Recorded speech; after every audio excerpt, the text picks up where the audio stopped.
So hello, this is Basil with Tech Sparks. I would like to welcome William Mougayar, the founder and CEO of EngageU, and the president and CEO of Equentia. He's also the creator and founder of Engage.io.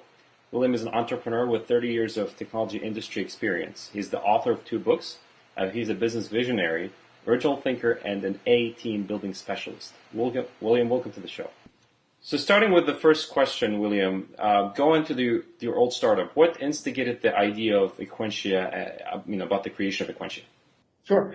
I started Equentia about 3.5 years ago. At the time, the problem we were trying to solve was to help professionals find the information that they needed to do their jobs on a daily basis. And the issue was that the information was fragmented all over the web. And they needed a way, we needed to find a way to bring it all into one place. So Equentia was started to become a news aggregation platform and later evolved into a news curation and republishing platform. A question about the content. So what's a good content curation? Yeah, well, curation has become a very used and abused word lately, and everybody is doing curation now. The idea is that you have a subject matter expert, and subject matter experts can curate, can choose. Curation is a word that means choosing, that means selecting, that means highlighting, sharing, liking.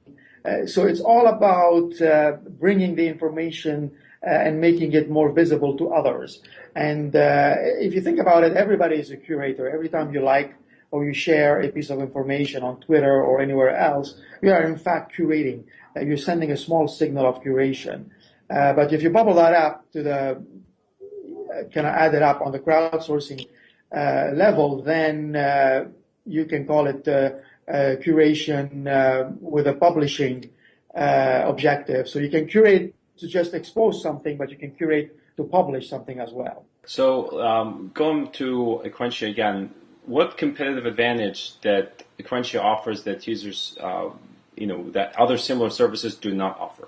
Sure. Well, when we developed Equentia, we wanted it to be an enterprise platform. So the main advantages that Equentia had was that it was a very comprehensive platform that we understood very early on the need to integrate with the existing CMSs, with the existing content management systems that companies had. So we did a very concerted effort to integrate with the WordPress, with the Drupal, and with the enterprise content management systems. And then we understood very well the workflows that were required in terms of curating and republishing the content. So we're very, very close to the users, and we continue to develop the features very, very in line with what the customers wanted.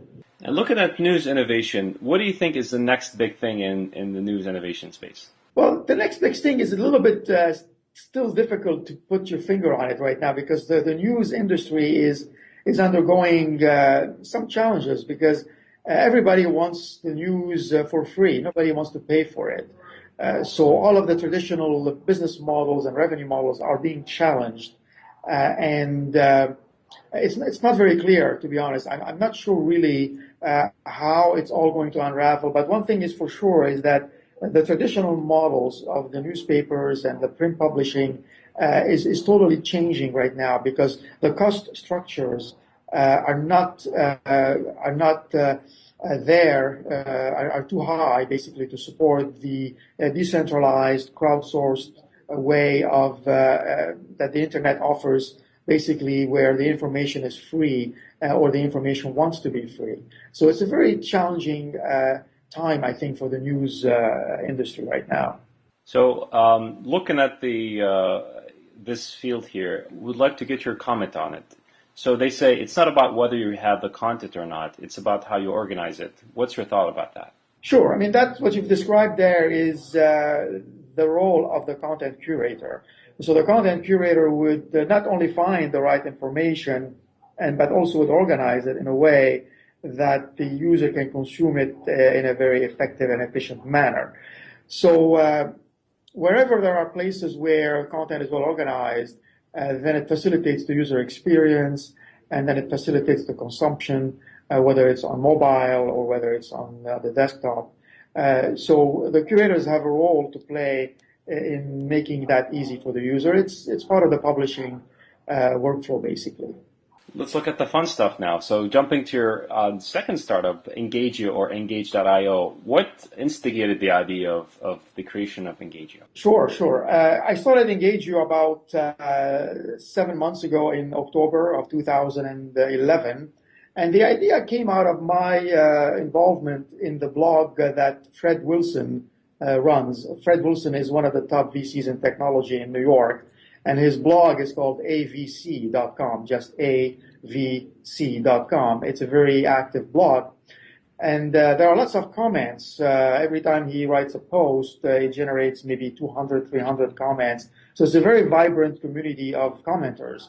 And I am one of them. I'm one of the top commenters on his blog.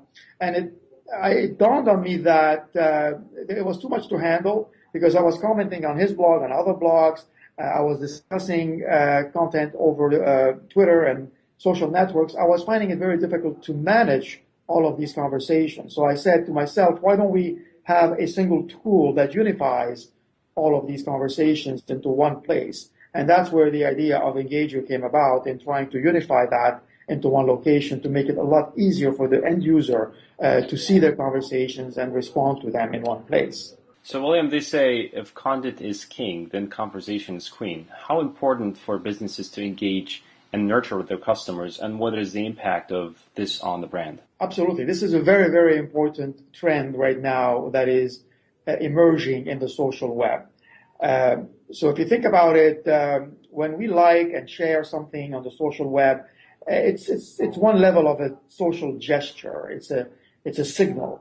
But when we engage in a conversation, when we start to discuss things, it's a much stronger signal. That signal is really about engagement because it takes you a little bit more than a second to engage and to converse and to discuss something. That means you're committed.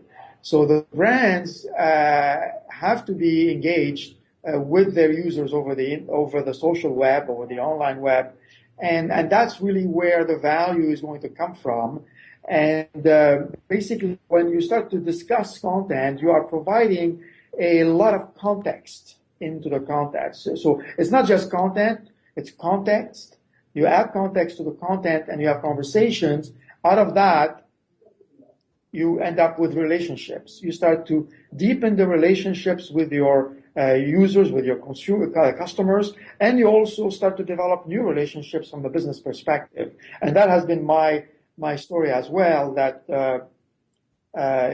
by my active commenting on the blogs and on the social networks, I have made a lot of new relationships. I have done business with people I have met over the social web. They've done business with me, or we have become friends. And it's a great way to further your brand or yourself as a person in terms of relationships and really deepening the interactions, that the value behind the interactions within the social web. You call Engagio a Gmail-like.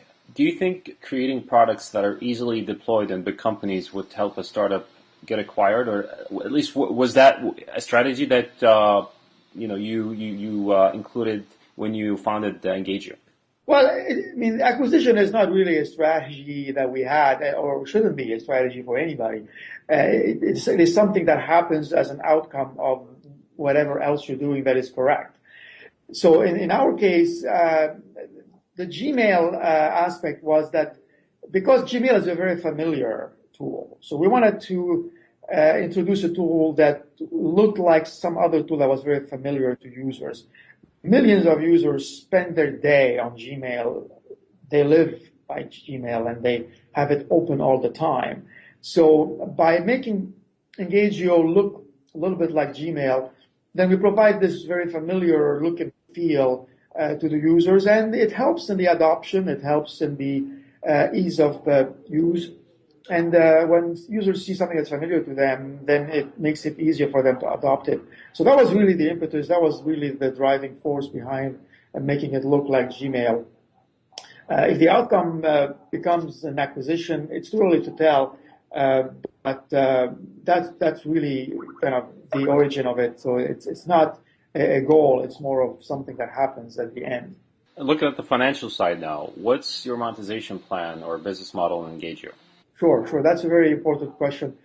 Right now, we are focused on increasing the number of users, and we have 4 different monetization strategies that we're not really talking about too much right now because they all depend on the number of users. So all of the monetization strategies and methods that we have in mind are going to depend on getting a lot of users first into the system. So that's really the focus. Having said that, there could be, I can give you some hints that we are going to be monetizing search, for example. So when we introduce a global search for comments and conversations, that's a big area where the users would be very interested in searching and then finding the conversations that are happening. So in the same way that Google has monetized search, you can imagine now we can monetize conversations because these are not being indexed by Google, for example.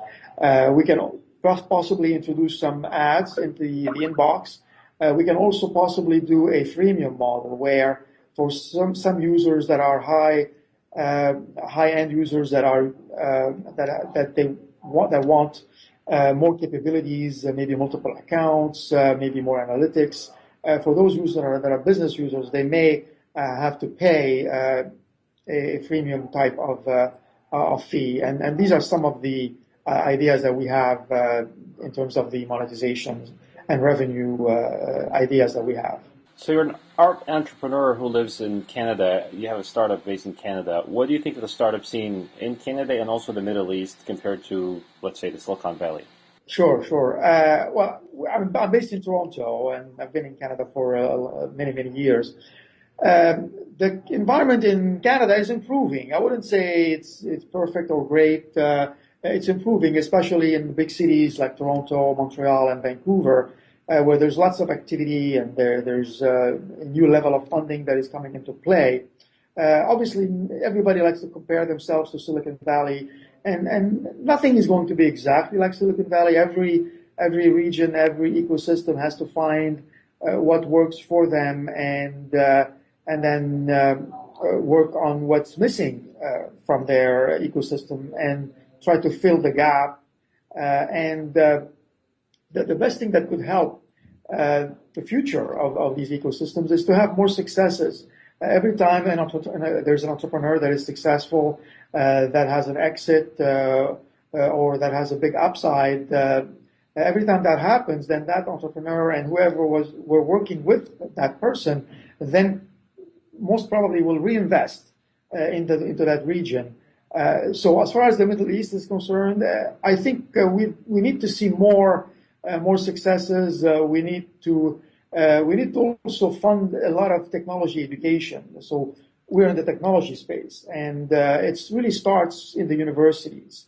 It starts with in some cases, maybe in high school and in the education system. So the more we have educated young people that are knowledgeable in all these technologies, I think the more we're going to have ideas and products and companies. I don't think that money is the issue in the Middle East. It seems that there's lots of money. If you look at what is being done, if anything, I see a lot of money being spent on real estate. And I wish some of that money would not go into building very high-rise scrapers, but instead go into starting companies and putting that into technology programs in education and universities. I think that's what's missing in the Middle East right now. So, William, you're an expert in marketing and branding. Can you please give our audience a good strategy to follow in online marketing and presence? Sure.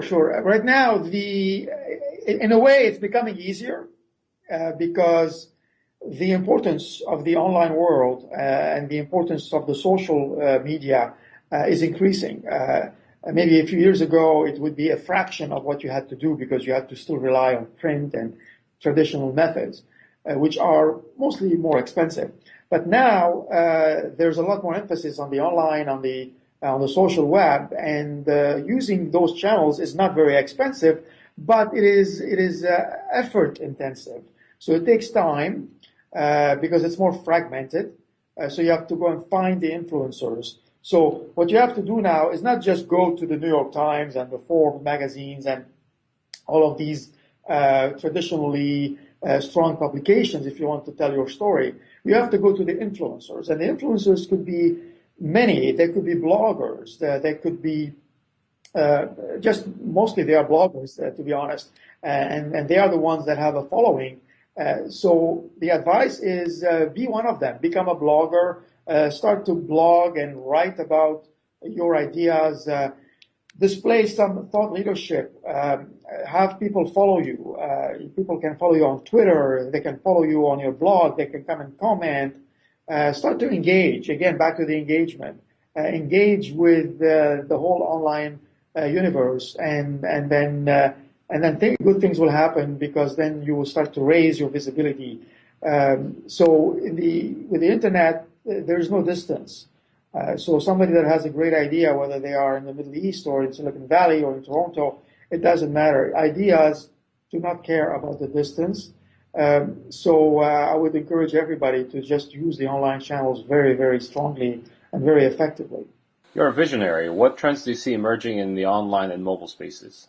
Well, mobile is very, very important right now. And we're seeing some applications that are what is called mobile first and then web second. So if you think of location-based applications like Foursquare, where they are really dependent on the location itself to give that signal.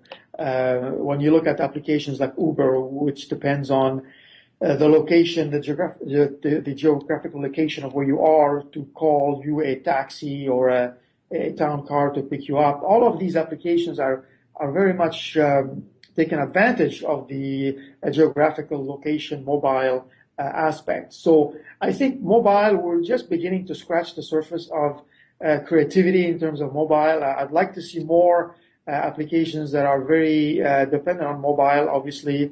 And then there's this concept. It's not my concept, but it's a concept that the VCs at Union Square Venture have come up with, which is the large networks of engaged users. I mean, that still is a very important theme and emerging business model that we'll see a lot more of, where users come in and they are engaged on your network and they start to add value. And each time a user enters the network, then it benefits the other networks. So we're going to see a lot more social, obviously. We're going to see more mobile. We're going to see more networks. We're going to see more verticalized applications as well. And there's nothing really stopping the innovation right now. I think we're in a good stage overall. And I'd love to see more cooperation, more innovation coming in from the Middle East. It seems to be kind of coming. A lot of it is coming from the U.S., but I'd like to see more from Europe and more from the Middle East. That would be important. What are some of the newest business models that you've seen and are emerging that could have a great potential? Yeah, so I just touched on it a little bit earlier on. So the business models, the ones that stand the test of times are the ones that are organic to the network itself, which means that you can develop the revenue models based on new ideas that your users are bringing to you, based on their data that the users are giving to you. So if I give the example of Foursquare, where every time you have a check-in, you're giving a signal to the system that you as a person, they know who you are, that you are going into certain places, whether it's a restaurant or a business or an airport or whatever, wherever you are checking in, you're giving that signal. So what they are doing now is aggregating all of that information, and then their business model is to resell the aggregate of it to the businesses and have the businesses give offers to the users that are visiting their establishments or their location. So that means that the business model, the revenue model, is really dependent on them